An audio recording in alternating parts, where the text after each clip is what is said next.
Okay, guys, this is why I called you out here today. Look, my 741 Indian. It's a 1941 model.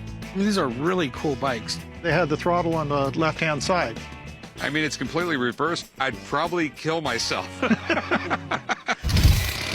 I called the guys from the pawn shop down today to come take a look at my 1941 Indian. I want to sell this motorcycle today to get some money to finish one of my other projects that I have going at the time. So where did you get this thing? Well, we actually brought this up from New Zealand. My dad saw this and fell in love with it and had it shipped back up. It's basically a 500cc V-twin motor. It's a neat bike. It's really simple technology.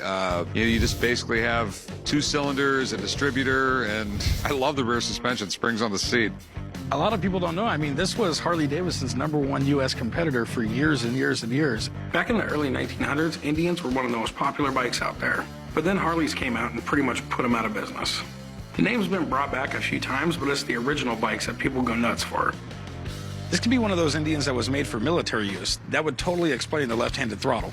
Yeah, they usually had their gun pouch back here so they could pull their machine gun and shoot it with their right hand, and that's why they had the throttle on the left-hand side. So they're riding around with the throttle on the wrong side, shooting machine guns off these things. I can dig it. These old Indians are always hot with collectors. If this turns out to be one of the rare military versions, it's going to be worth a lot of money. How much were you looking to get for it? Well, I'd like to get $12,000 for it. Okay, I mean, it's in good condition. It's far from mint.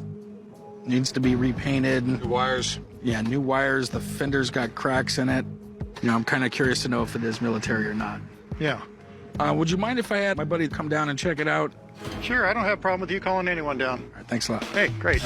They've been out of production for over half a century, so fixing them up can be real expensive. It pays to get them checked out by a pro to see what you're getting into. What kind of toy we got today, man? 1941 Indian. This is cool. Corey and Rick, they usually give me a jingle when they want me to come down and inspect a car or a motorcycle that they're thinking about buying. It's a left-hand throttle. That's cool. This is definitely a military version. This is a really cool piece of American history, I think. Cool. Well, let me check this thing out, and let's give it a good once-over. There's a few things missing that just right off the top of my head I can see, like, like the air box, air filter over here. What about the gauges? Yeah. I don't have the gauges at all, Okay. and it is missing the chain guard. Gotcha. Do you mind if firing it up right now? Can we hear it? Sure, I'll give it a shot. Love it, love it. I want to hear this thing run.